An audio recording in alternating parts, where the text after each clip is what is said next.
अस्सलाम वालेकुम and welcome back to my channel. कैसे हैं आप सब? उम्मीद है आप सब बहुत अच्छे होंगे। तो आज का जो व्लॉग है ये मैं स्टार्ट कर रही हूँ सुबह से, और अभी यहाँ पे मैंने बना ली थी अपने लिए चाय। तो आज मेरा हैवी नाश्ता करने को दिल नहीं कर रहा था, तो बस मैंने चाय बना ली, साथ में सोचा बिस्किट ले लेती हूँ। और जैसे ही मौसम चेंज होता है तो रूटीन भी थोड़ी सी चेंज हो जाती है और मूड भी आपका चेंज हो जाता है। तो खैर कुजी सा विंटर तो स्टार्ट हो चुका है, बहुत अच्छा लग रहा होता है सुबह में ना चाय पीना।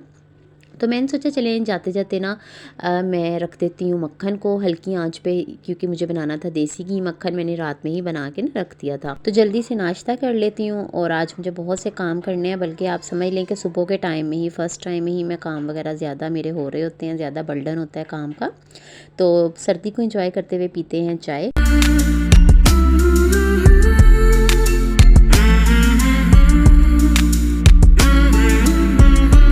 तो जैसे ही मैं नाश्ता करके फ़्री हुई तो बाहर सब्ज़ी वाला आ गया था। इस वीक मैंने सब्ज़ियाँ नहीं ली थी, वरना मैं इकट्ठी सब्ज़ियाँ ना ले लेती हूँ।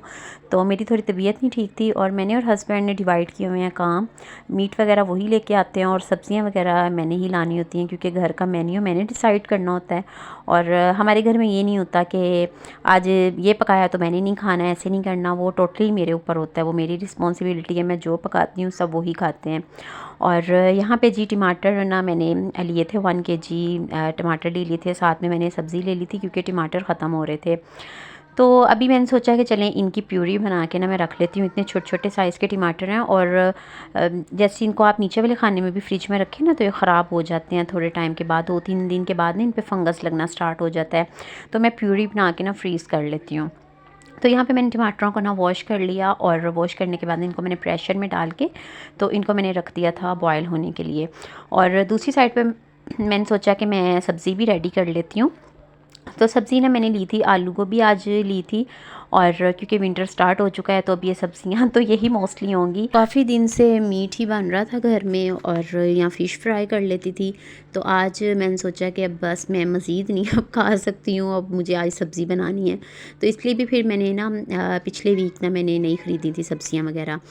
तो खैर यहाँ पे मैंने अभी मसाला रख दिया था बनने के लिए आलू गोभी का। और मैं क्या करती हूँ कि अब जैसे गैस नहीं आती ना, तो मैं सब चीज़ें एक साथ चॉप्ड करके डाल देती हूँ, घी और मसाले डाल के। बाद में वो हल्की आंच पे ना खुद ही पकता रहता है, और बाद में मैं जो भी सब्ज़ी वगैरह बनानी होती है वो इसमें डाल देती हूँ। तो इस तरह से बड़ी आसानी होती है, खड़े नहीं रहना पड़ता कि बस कब प्याज ब्राउन होगा या प्याज सॉफ्ट होगा तो उसमें बाकी चीज़ें ऐड होंगी। तो मैं इस तरह से अब कर लेती हूँ। तो आज मैं आप लोगों के साथ शेयर करूँगी कि एज अ हाउस वाइफ हम किस तरह से अपने आप को मोटिवेट कर सकते हैं। I motivate my self. तो आज इस टॉपिक पे बात करेंगे। सबको लगता है कि दुनिया में खुश रहना सबसे मुश्किल काम है, लेकिन मेरे नज़दीक ये चीज़ उल्ट है। मुझे लगता है कि दुनिया में खुश रहना सबसे आसान काम है। अगर आप एक पॉजिटिव पर्सन हैं तो आपके लिए खुश रहना मुश्किल नहीं है।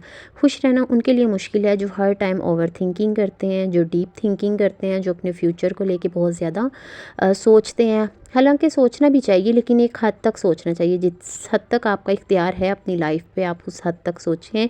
अगर आप ज़्यादा सोचेंगे तो फिर वो ओवर थिंकिंग में आएगा, और इससे आपकी जो हेल्थ है वो बहुत बुरी तरह से डैमेज होगी, आपकी मेंटल हेल्थ, और आपकी लाइफ में इश्यूज़ भी बढ़ना स्टार्ट हो जाएंगे। मुझे लगता है कि एक औरत जो एक माँ है और एक बीवी है, उसका मेंटली तौर पर हेल्दी होना, पॉजिटिव होना बहुत ज़्यादा ज़रूरी है, ताकि वो अपनी जो लाइफ है उसको बहुत अच्छे तरीके से पॉजिटिव वे में वो सर्वाइव कर सके। और जब तक आप पॉजिटिव नहीं होंगे, आप अपने बच्चों को पॉजिटिविटी नहीं दे सकते हैं।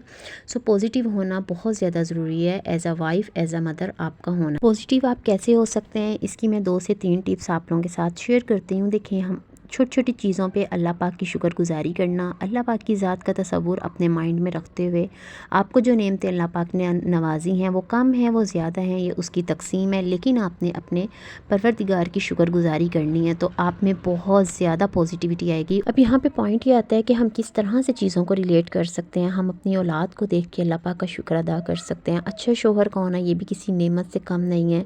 अच्छे फ्रेंड होना ये भी किसी नेमत से कम नहीं है। इसके अलावा मेरे नज़दीक सबसे बढ़ के जो चीज़ है वो अच्छी सेहत का होना, ये भी किसी नेमत से कम नहीं है। अपने माँ बाप को जब आप देखते हैं तो ये भी किसी नेमत से कम नहीं है। तो यही रिश्ते होते हैं आपके नज़दीक, जो कि जिनके मामले में आप अल्लाह का शुक्र अदा कर सकते हैं। ये छोटी छोटी सी चीज़ें आपको पॉजिटिव होने में बहुत ज़्यादा हेल्प करती हैं। अब बात कर लेते हैं कि हम ओवर थिंकिंग से कैसे बच सकते हैं। सबसे पहली जो चीज़ होती है ना, अपने आप को किसी के साथ रिलेट मत करें। आप स्पेशल हैं, आपको अल्लाह पाक ने स्पेशल बनाया है। आपसे अल्लाह पाक बहुत ज़्यादा प्यार करते हैं, ठीक है। आपके नबी आपसे बहुत प्यार करते हैं, आपके माँ बाप आपसे बहुत प्यार करते हैं, आपकी औलाद को आपकी ज़रूरत है, आपकी औलाद आपसे बहुत प्यार करती है। आई थिंक कि इतना आपके लिए इनफ है। बाकी हर किसी की गुड बुक में आना ज़रूरी भी नहीं है और हम आ भी नहीं सकते, हम फिट भी नहीं हो सकते हर एक की गुड बुक में। सो इसलिए जो चीज़ें दुनियावी रिश्ते जो होते हैं वो जिस हद तक निभा सकें आप निभाएं, और जब आपको लगे कि नई बात नहीं चल रही तो कोई बात नहीं, अच्छे तरीके से भी तो इंसान सेपरेट हो सकता है। ज़रूरी नहीं है कि आपने लड़ाई झगड़े ही करके आपने सेपरेट होना है, आप अच्छे तरीके से भी आप सेपरेट हो सकते हैं। बाकी मेरे नज़दीक अब मेरे लिए ये चीज़ें मैटर नहीं करती हैं। मुझे पता है मैंने सिर्फ अपने अल्लाह को राज़ी करना है, मेरी जो रिस्पॉन्सिबिलिटी है एज़ अ मदर मैंने वो निभानी है, मैंने एक अच्छी बीवी बनना है, और मैंने अपने जो मेरे हकूक़ हैं जो अल्लाह की तरफ से जो मेरे ऊपर फ़र्ज़ है मैंने उनको अदा करना है। बस मेरे लिए इतना इनफ है। मुझे हर किसी, मैंने कभी भी ये नहीं सोचा कि मैं हर किसी की गुड बुक में रहूँ, मुझे इस चीज़ से नहीं मसला होता। और ये अल्हम्दुलिल्लाह मेरी शुरू से ये आदत है। मैंने शुरू से अपने आप को इस तरह से, अपनी नेचर को, अपने माइंड को बनाया कि मैं हर किसी की गुड बुक में सेट नहीं हो सकती, मैं फ़िट नहीं हो सकती हूँ। तो इसलिए जो लोग मेरे से करते हैं, प्यार करते हैं, या जो अच्छे तरीके से मेरे साथ रहते हैं, मैं उनके साथ अच्छे तरीके से रहती हूँ। और जो नहीं, जिनके साथ बन पाती तो ठीक है, वो अपने घर में, हम अपने घर में। तो इसलिए ज़रूरी नहीं है कि हम लोग हर किसी की गुड बुक में फ़िट आएँ।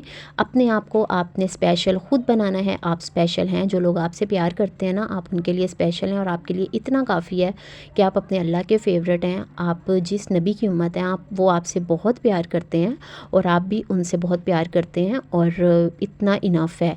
दूसरी चीज़ ये होती है कि हम लोग अक्सर एहसास कमतरी का शिकार हो जाते हैं। कोई गाड़ी लेता है, कोई घर लेता है, तो हम कहते हैं हमारे पास नहीं है, मैं रेंटेड हाउस में रहती हूँ।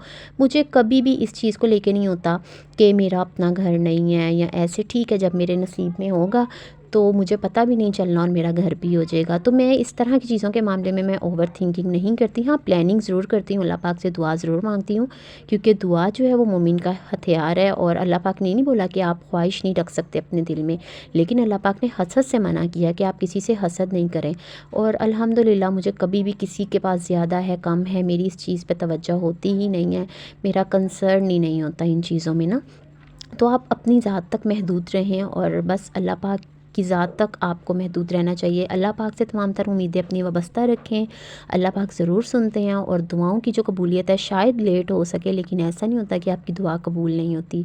दुआ जो है वो फ़ौरन आपकी अर्श पे जाती है। तो ये कुछ चीज़ें हैं छोटी-छोटी सी जिनको मैंने अपनी लाइफ में इम्प्लीमेंट किया है, इससे मुझे बहुत ज़्यादा फ़ायदा हुआ है। तो मैंने सोचा मैं आप लोगों के साथ भी शेयर करती हूँ, मे बी किसी की हेल्प हो जाए और किसी को कोई रिलेट कर जाए मेरी बातों से। तो आज का व्लॉग बस यहीं तक था। आई होप आपको आज की वीडियो अच्छी लगी होगी। वीडियो अच्छी लगी हो तो लाइक कर दीजिएगा, चैनल पे न्यू है तो सब्सक्राइब कर दीजिएगा। इंशाल्लाह मिलूँगी नेक्स्ट व्लॉग में। अल्लाह हाफ़िज़।